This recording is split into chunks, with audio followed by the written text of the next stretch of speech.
Today is August 31st, 2021. My name is Niurka of the family Encarnacion, and I am reciting the letter I wrote to Sarah L. Cave on my brother's behalf, Edgar Encarnacion Lafontaine, to the United States.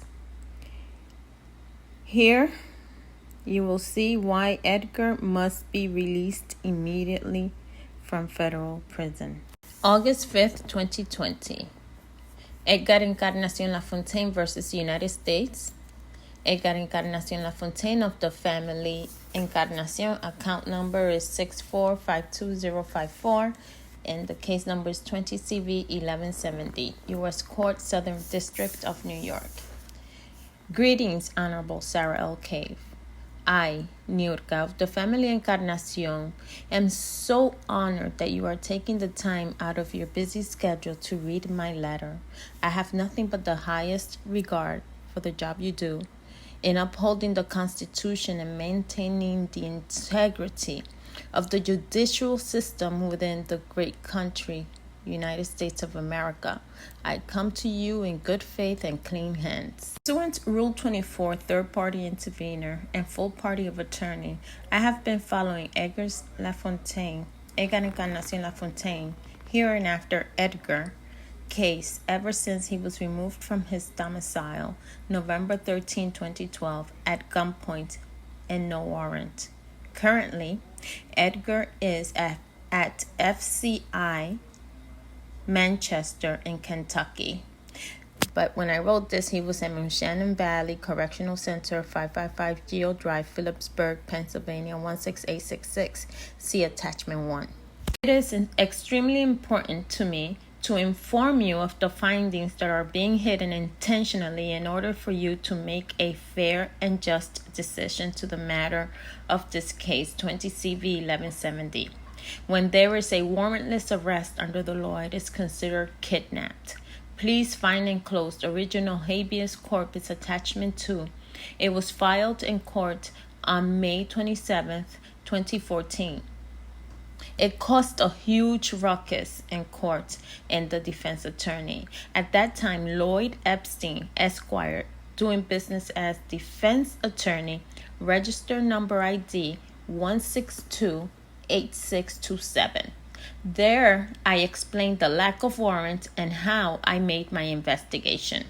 I conferred with every defense attorney about the lack of warrant and fictitious falsified bootleg warrant later found.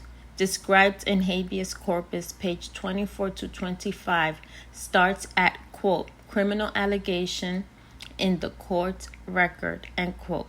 All defense attorneys, James Cohen, register number 1344787, Natalie Todd, registration number 3939014, and Karen Sharrington, registration number 3050697. All of these characters told me it was too late to bring up the warrant. That is a lie. There is no statute of limitation on fraud. It should have been brought up at the beginning, they all said. It is brought up at the very beginning of Edgar's arrest by me, and the habeas corpus was sealed, hidden, perhaps destroyed. See warrant in habeas corpus, page 37, Exhibit C. It does not have the name of the judge, nor name and signature of the clerk of the court. It is a bootleg warrant with Robert Stamp's signature. Who signed this warrant? In common law, under the Constitution, the law of the land, the warrant must be signed by the clerk of the court and judge or magistrate. Name must be printed. In commercial law, this is a worthless security. It still has to be signed by the clerk of the court, judge, magistrate.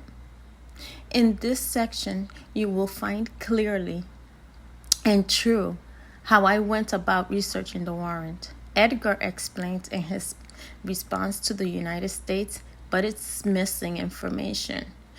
I went through it. He did not. So please follow my research. Commercial crime, 27 CFR 72.11 purports to define some crimes as quote, commercial crime, end quote. Section 72.11, meaning the terms. See habeas corpus, page 35, Exhibit A. In light of the federal statute at USC 3331, USC 433, USC 2906 reads as follows. The oath of office taken by an individual under Section 3331 of the title shall be delivered by him to and preserved by the House of Congress, agency, or court to which the office pertains. Under the Freedom of Information Act, I request that a true copy of the following documents be provided to me without delay. 1. Appointment affidavit. 2. Oath of office. 3. Appointment letter. Request started September 17, 2013. To this day, I have not received a response from the U.S. Attorney FOIA request of Emil Bove III. Bar Attorney Registration Number 4700696 and Prit Barada. Despite the notice of non-response, default notice, this constitutes estoppel. I had a conversation with FOIA request department of the U.S. Attorney. They were nice enough to call me and to tell me they did not find the document. Later, I was emailed Jet S. Rakoff, doing business as judge, register number 1016476, FOIA request. Please find my process enclosed with attachment 3. I do not have the correct date of when Edgar corresponded with the clerk of the court requesting to see the certified jury list in reference case 13 CR 30. This communication went from Edgar to the clerk of the court, Ruby J. Krajic. To my not surprise, the information is not available. Please see attached copy of the response to the request dated February 23, 2015. This is just like everything else. Attachment 4, page 3 and 4. I was subpoenaed to the grand jury for question. Where are these signatures of the jury not in the court record? Attachment 4, page 1 and 2. 1. For U.S. Attorney Prit Barada and Assistant U.S. Attorney do not have their credentials to act in the United States courts in good faith. For Homeland Security, Jason Samuels lacks oath of office. I exhausted FOIA request, warrantless arrest at gunpoint, followed with public humiliation, is kidnapped for ransom. 3. For bond does not appear in the docket sheet. Who has the liability? Did the U.S. Attorney file the 1099 OID, 1096, 1099A, and 1099C, Form 3949, Form 211, Form 118 Ben for the tax in this case? Edgar did not get the receipt.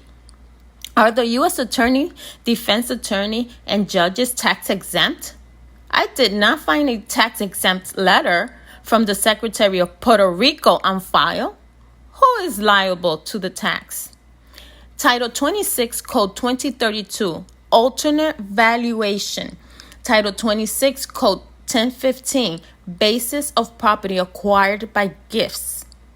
Information regarding carryover basis. They took the gift. Now, who is liable for the tax? 5. Where are the physical drugs, cocaine, marijuana, Edgar transported? No physical demonstration of the drugs in the trial. All hearsay. And the witnesses are real criminals who enter into contract with the U.S. attorneys, defense attorneys, and judges in exchange of their freedom. Number 6. Where is the duffel bag with the Federal Reserve notes? No physical demonstration of the drugs demonstrated in trial. All hearsay. 7. For I checked the Department of State of New York for a lien on Edgar Encarnacion Lafontaine, or any derivative of the name, none is found.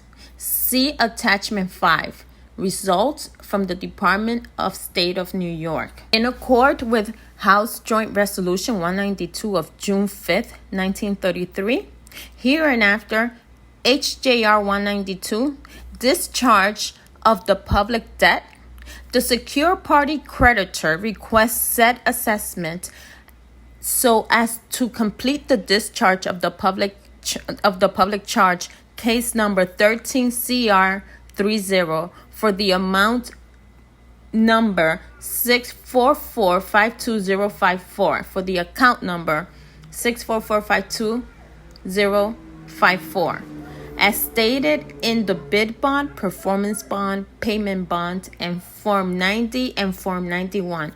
All copies enclosed originals were sent to Jet S. Rake of doing business as judge and the Secretary of the Treasury.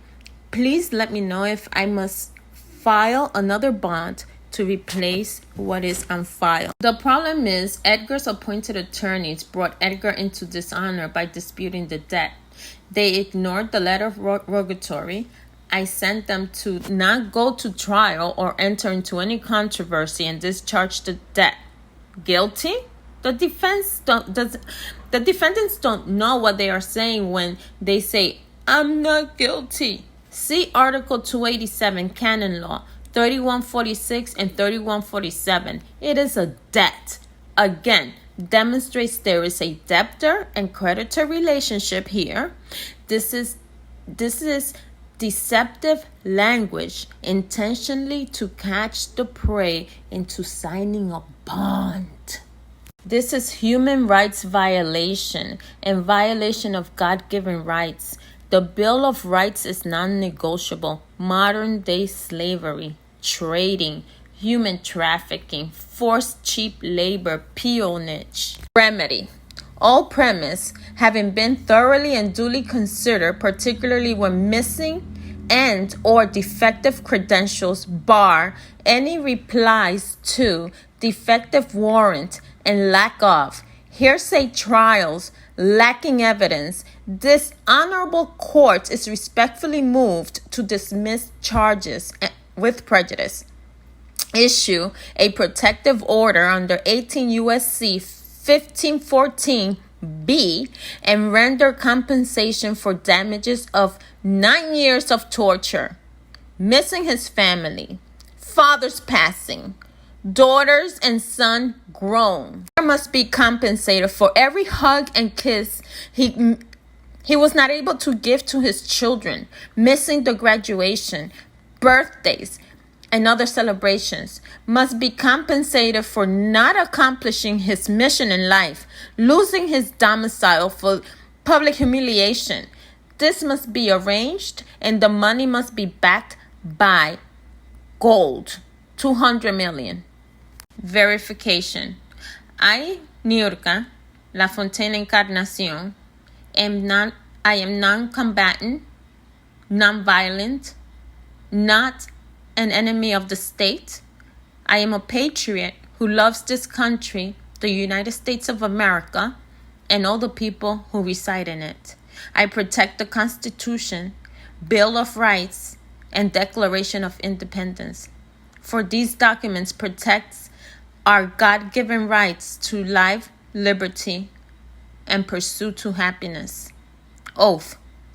I, Niurka Lafontaine Encarnacion suis juris, do declare under the pains of penalty and perjury, by the laws of the state of New York and the United States of America, and ultimately the supreme law of cause and effect, that the aforementioned is true, correct, certain, complete, and not meant to mislead. So I sign in blood. Point is, this court lacks subject matters jurisdiction. They've basically kept a man in prison and are hiding information. And the last thing that they're doing now is that they're keeping me from filing in court. They're not given Edgar any mail that I sent to him at the prison. They are also locking them down a lot more. These federal prisoners are going through so much, and there are so many innocent men and women in prison right now due to this fraud. So my intent is not only to get my brother out, but for the federal prison to be overlooked and investigated and free all of these unlawfully imprisoned human beings out of prison immediately. That is also the reason for this petition.